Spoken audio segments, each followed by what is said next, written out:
Donc, salutations à tous. Aujourd'hui encore, par la manifestation de la grâce de l'Oba, par notre Moulédi en cette époque terrible, terrifiante, où la parole se manifeste de nouveau.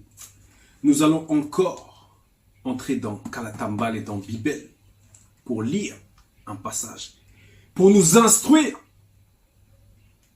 parce que le moment est venu pour le peuple de recevoir. Donc nous allons rentrer dans le livre de Biala, Deutéronome, Admonestation. Admonestation, ce sont des remontrances. Ce sont des avertissements.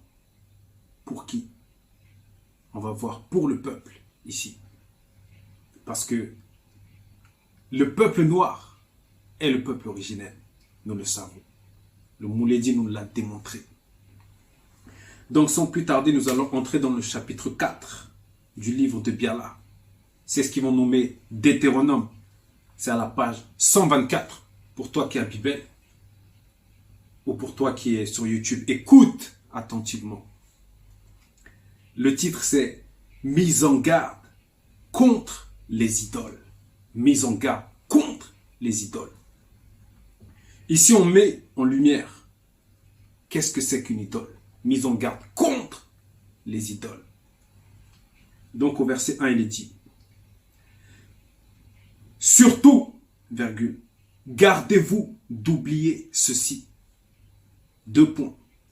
Ne tombez donc pas dans le péché en vous fabriquant des idoles, des images représentant des divinités, virgule, des hommes ou des femmes, virgule, des animaux, virgule, des oiseaux, virgule, des reptiles ou des poissons, dans le but de les adorer.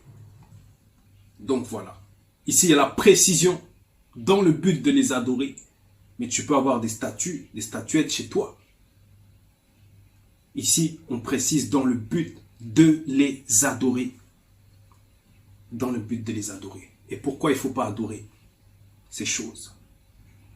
Tout simplement parce que l'adoration ne revient qu'à l'Oba seul. L'adoration ne revient qu'à l'Oba seul. Je vais relire. Surtout, gardez-vous d'oublier ceci. 2 points. Ne tombez donc pas dans le péché. Donc c'est une sorte de chute ici. En vous fabriquant des idoles, des images représentant des animaux, représentant des divinités, des hommes ou des femmes, des animaux, des oiseaux, des reptiles ou des poissons dans le but de les adorer. Où est-ce qu'on peut voir ça? Dans toutes sortes de formes de, ils vont dire même spiritualité, dans les religions. Chez les catholiques. Jésus sur la croix. Ils vont représenter la colombe. Ils vont dire que c'est le Saint-Esprit. Bref, dans toutes sortes de formes de religion, même chez les bouddhistes là-bas, ils vont représenter que ce soit le singe, que ce soit, bref, beaucoup de manifestations occultes pour entraîner les gens, pour entraîner le peuple à tomber, à chuter.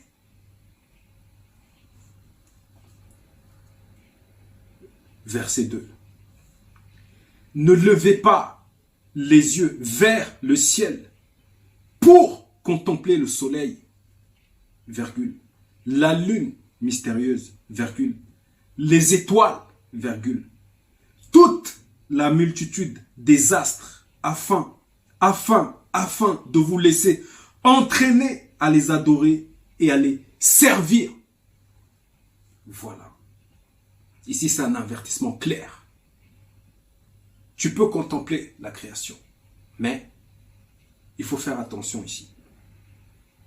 Parce que par rapport à certaines méditations, par rapport à certaines fréquences qu'on aimerait ouvrir, mais il y a aussi les démons qui sont cachés dans l'invisible du visible et qui observent les personnes, qui voient en profondeur les portes d'entrée. Donc, il faut faire attention. Ne levez pas les yeux vers le ciel pour contempler le soleil, la lune mystérieuse, les étoiles, toute la multitude des astres, afin de vous laisser entraîner à les adorer et à les servir.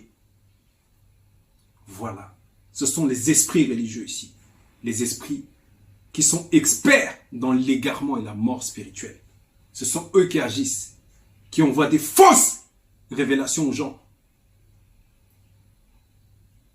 afin de semer la confusion dans leurs êtres, afin qu'ils demeurent dans le mensonge, dans la fausse doctrine. Verset 3. La loi de la nature a réservé ses pratiques aux non-initiés, virgule, aux blancs et aux sans mêlés, virgule, point virgule. Mais vous, par Moutate dit, je suis allé vous chercher et vous ai fait sortir de l'oppression occulte pour que vous redeveniez le peuple lumière. On va un peu s'arrêter dans la virgule ici. Donc, on nous présente une fréquence déjà par rapport au récit ici, c'est Boussi qui parle, celui qui vont nommer Moïse. Ils vont trafiquer son histoire, ils vont dire qu'il était en Égypte, soi-disant il est parti. Bref, ça ne tient pas. Ici, c'est Boussi qui a sorti le peuple, qui a porté son nom, qui a marché dignement et qui est devenu un Dieu. Il rappelle au peuple ce qui doit être fait, la manière dont le peuple noir doit marcher pour glorifier Tété. Et il leur rappelle qu'il les a fait sortir de l'oppression. Vous qui appartenez à la race originelle, comme vous l'êtes toujours aujourd'hui. Donc voilà, cet ADN-là de Moto qui a été transmis à tous les Noirs, dans toutes les générations, parce qu'il est là, le fondement, il est le premier. Donc on rappelle aux Noirs, à ceux qui acceptent, ici,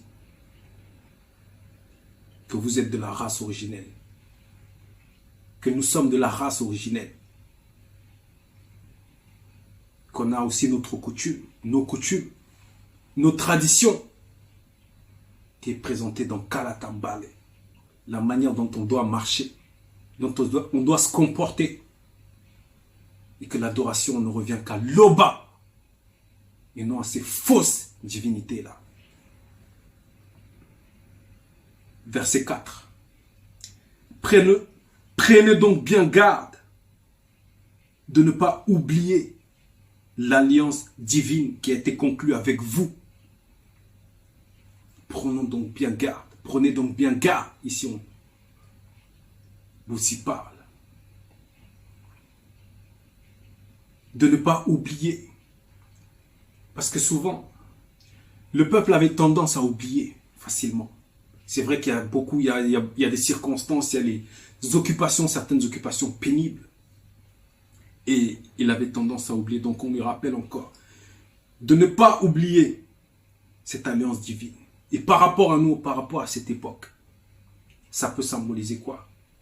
C'est que le fait d'adhérer au message, le fait d'accepter qu'il n'y a qu'un seul enseignant, cela, dans le plan invisible, nous sommes en train d'être saints par le Verbe. Nous sommes en train d'être purifiés, sanctifiés, être saints. Nous sommes en train d'entrer dans l'alliance. Comme par rapport à ce qu'ils vont représenter dans le visible, par rapport à une alliance. C'est un mariage, c'est une union. Ici. Mais à la condition que cette union, il doit y avoir l'acceptation du Verbe. L'acceptation du Verbe à l'intérieur. Verset 5. Ne vous fabriquez pas non plus toutes sortes d'idoles dans vos cœurs et dans vos consciences. Voilà. Dans vos cœurs et dans vos consciences. Ça peut symboliser, bref, quelqu'un qui veut être riche.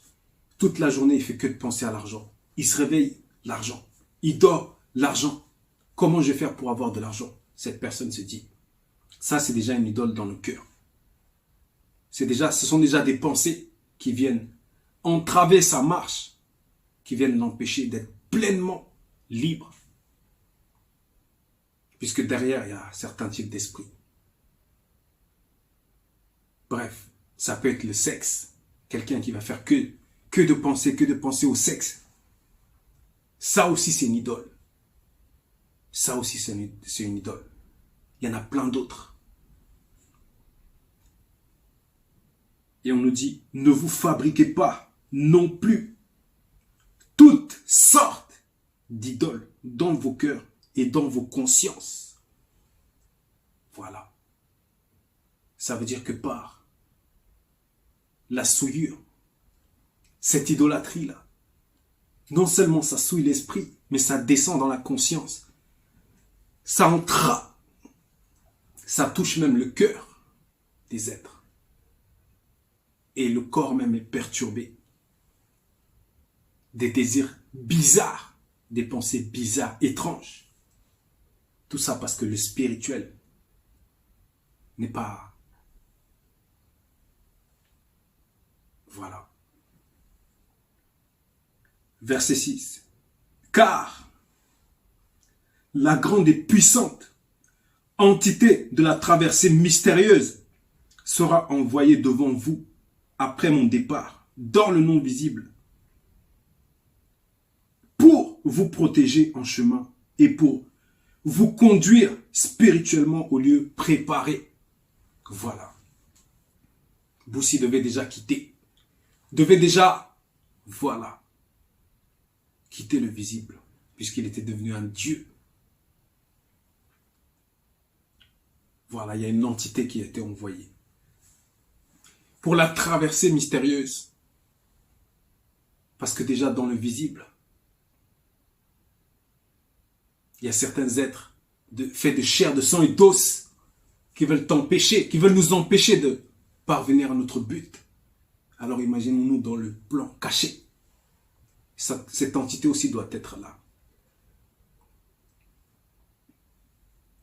Pour vous protéger en chemin et pour vous conduire spirituellement au lieu préparé. Oui, un lieu préparé. Depuis des temps qu'on ne peut nommer, qu'on ne peut compter, il y a un lieu qui est préparé. Et c'est ça que le Mouledi nous apporte pour que nous puissions connaître le bonheur éternel après être passé par le sang des initiés. C'est ça le but. Verset 7 et dernier verset.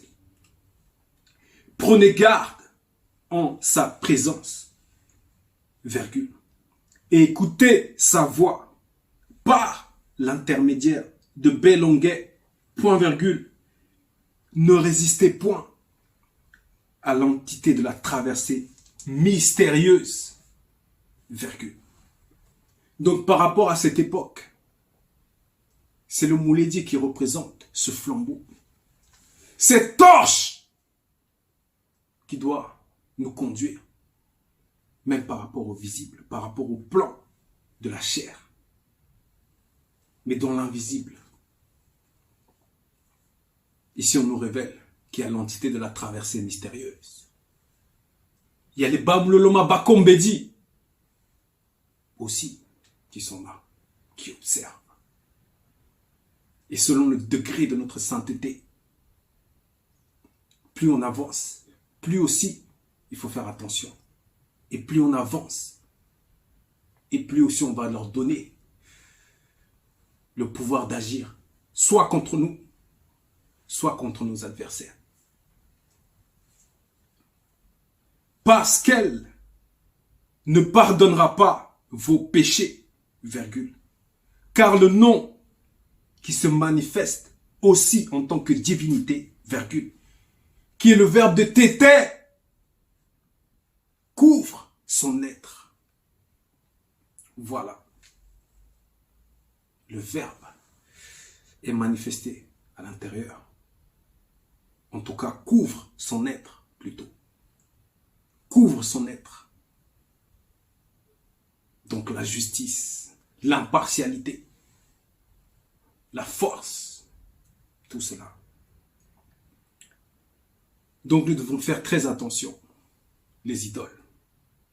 Toi qui écoutes ce message pour la première fois, ne le rejette pas.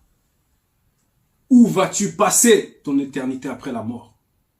Où vas-tu passer ton éternité après la mort, après avoir quitté le visible? Et de quelle manière vas-tu quitter le visible? Mais avant, il faut se mettre en règle. Et c'est un rappel ici dans Biala. Mise en garde contre les idoles. C'était l'exhortation. L'Oba s'est encore glorifié. Ainsi soit-il.